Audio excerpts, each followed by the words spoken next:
Breaking news, ladies and gentlemen. The Cincinnati Bengals have just traded with the Cleveland Browns to acquire Joe Flacco. That's what just happened. Breaking news, the Cleveland Browns have just traded Joe Flacco to the Cincinnati Bengals. Ladies and gentlemen, that has Dillon Gabriel, who didn't play that badly this past weekend, as your QB1 with, logically speaking, Shedeur Sanders moving up as your QB2. It's getting very interesting. Now, I don't know if y'all know the news, if y'all saw the news. Damian Lillard, Dame Dollar, formerly of the Portland Trail Blazers, then went to the Milwaukee Bucks, tore his Achilles, was out, got injured in the play. It's going to be out this entire year, but is back in Portland where he belongs, where he loves to be, loves it out there. Damian Lillard's from Oakland, California, and that makes him a Raiders fan. And he was imploring the Raiders to trade for Shedeur Sanders. I got to admit, after watching Geno Smith, I don't blame him one bit. The man's got 9 interceptions on the year. The Las Vegas Raiders look horrible. Horrible. Pete Carroll, the oldest coach in the National Football League at age 74, he hasn't turned them around. Tom Brady, a minority owner in the team, wearing headphones in the booth, he hasn't turned them around. They look bad. And I can't blame Damian Lillard for suggesting that. I don't know how good Shedeur Sanders is going to be. I know I believe in the brother. I know I wouldn't mind seeing him in Las Vegas. I know I wouldn't mind seeing him in the bright lights on center stage because he got that kind of swag with him. I definitely feel that way. But I'm here to tell you right now, when I look at it and I look at him, I got to tell you something. I don't mind that suggestion at all. But just to reiterate, Joe Flacco for the Cleveland Browns has just been traded to the Cincinnati Bengals because obviously they've lost faith in Jake Browning, who was about to have, he looked like he was just having a meltdown on the sidelines. You know, an offensive line that couldn't protect him. He couldn't compose himself. He clearly was making mistakes. You got Jamar Chase and T. Higgins out there. You got to have a quarterback that can throw in the damn football, period. End of discussion. So I don't mind this trade at all. But how much that's going to do for the Cincinnati Bengals remain to be seen. At least they're trying something. I give them credit where credit is due. But maybe, what are you going to do if you are Zach Taylor? Are you going to put Joe Flacco in the shotgun position, putting him out there as target practice for opposing defensive linemen and linebackers coming at his way with that offensive line? I don't know how wise that is. We shall see. 888 Mad Dog 6 is the number to call up. That's 888-623-3646. You're listening live to the Stephen A. Smith Show, Sirius XM, Mad Dog Sports Radio. One other thing I want to get to before we went to break, because I thought this was important to bring up. I don't know if y'all saw DeMarcado for the Arizona Cardinals running into the end zone, a breakaway 72-yard touchdown run, but let go of the football before he crossed the goal line. And then you saw him on the sideline, and the coach, Gannon, got... Sixth-round draft pick from the Browns for a fifth-rounder.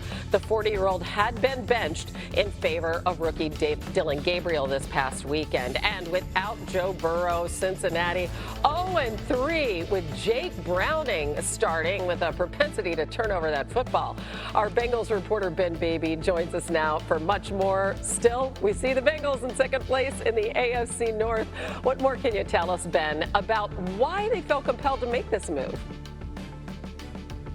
Yeah, Hannah, after the Bengals dropped 3 straight games without Joe Burrow as a starter, they felt they needed a spark to lift this offense. And the Jake Browning that they saw over these last 3 games was not the same guy they saw in 2023. So with that being said, over the last couple of days, they made it a point to try to find another option ahead of practice on Wednesday. And in scouring the league, they found Joe Flacco. And in talking to people in the building today, a couple of the reasons that led to Flacco was that they believe that they can get the veteran up to speed quickly, as the Bengals have a big road game against the Green Bay Packers this weekend.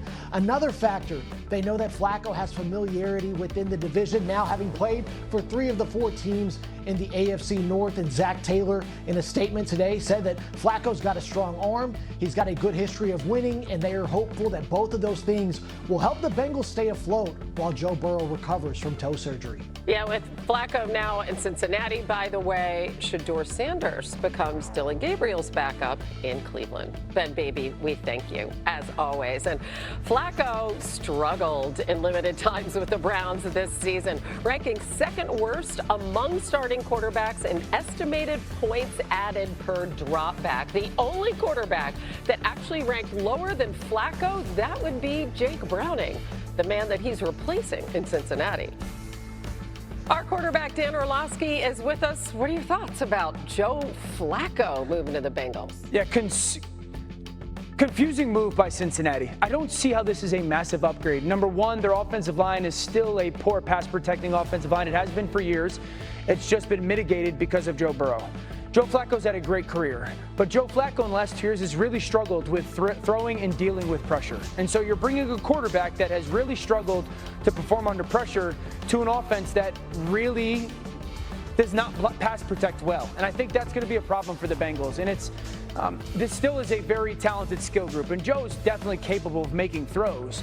But the consistency of them blocking and the consistency of him having to deal with playing under pressure is just not going to be a great marriage. And the second thing it makes me think about is it was either in Cincinnati we could no longer trot out there with Jake Browning, or that they believe that Joe Burrow is going to come back sooner than they expected. Because I know the initial timetable was like potentially 3 months, but it makes me feel that the Bengals think he's got a chance to get back sooner. They just need to stay competitive and stay afloat in an AFC that's a little bit of a muddy picture right now, certainly within their division, and then he can come back sooner than expected and they can make a potential playoff run. So a Band-Aid situation, perhaps. Yeah, I just don't know if it's that much of an upgrade over Jake Browning. Yeah, we don't know. By the way, if Flacco's able to go Sunday, which we assume he is, he's going to be tested right out of the gate because he faces Micah Parsons and the Packers. Huh. And they're a two-touchdown underdog. Yeah, Packers gives up a 5th-round pick and gets a 6th-rounder in the quarterback for the Browns. Flacco is Cincinnati's quarterback until Joe Burrow can return from his turf toe injury. I'll be completely honest here. When this happened, we had some interesting reactions texting each other. Dan, what do you think of this move? To start with you. Why? Why, if you're the Bengals, with that offensive line, this offensive line has been bad for years. It still is bad. It's been mitigated by Joe Burrow. Joe Flacco is not going to be the person to overshadow that. And then the other thought was, do they in Cincinnati think that Joe's coming back? Like, is this the move that signifies, no, they have belief that Joe is going to come back maybe mid to late November, and they're just trying to keep themselves in the race, so when he comes back, if they can get on that final 4 or 5 game run and get into the playoffs. But this one's odd to me. Even if that is the goal, this isn't the right quarterback to get there. I understand that there's a dearth of options, but to your point, Joe Flacco was terrible under pressure. In fact, dead last in the NFL in QBR under pressure. QBR of 3. The Bengals' offensive line is even worse than Cleveland's, and they don't have a run game. Cleveland actually has a run game. So I understand that Jake Browning hasn't been good, but I failed to see the upgrade here. I know people are going to say, well, who else? But at least try to capture some upside, potentially. I just don't see the upside in this move. Yeah, I agree. The perplexing thing for me was that Jake Browning has been here. Like, are you going to get better with Joe Flacco? And then you said it, and we've been talking about it, how bad this Cincinnati Bengals offensive line has been. But I contend always, any offensive line lining up in shotgun 60 times a game is probably going to look bad in 2025's NFL, especially with Joe Flacco with an immobile quarterback. Like, this the guy you go to based on all of the problems that you've seen. I don't know if it's an understanding. I don't know if you think he can get the ball out quicker. I don't know what this move was about. But the first thing I thought about was, okay, let's bring in a statue to stand behind the offensive line that gets the quarterbacks hit and then get better. Yeah.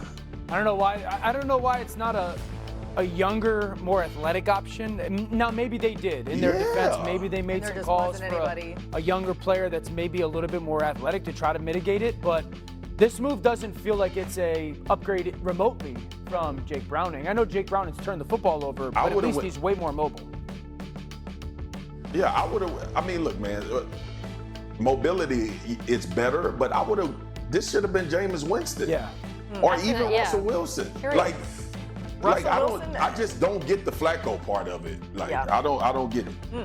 Well, okay, from the Brown side of things. We down on this one, y'all. After trading Joe Flacco, we're perplexed to the Bengals. Dylan Gabriel, Shedeur Sanders are the two remaining quarterbacks on the Browns roster. Dylan Gabriel showed some promise even in a loss. Bailey Zappi is on Cleveland's practice squad. That's that. Let's move on. But you mentioned the breaking news. Adam Schefter reporting. Bengals are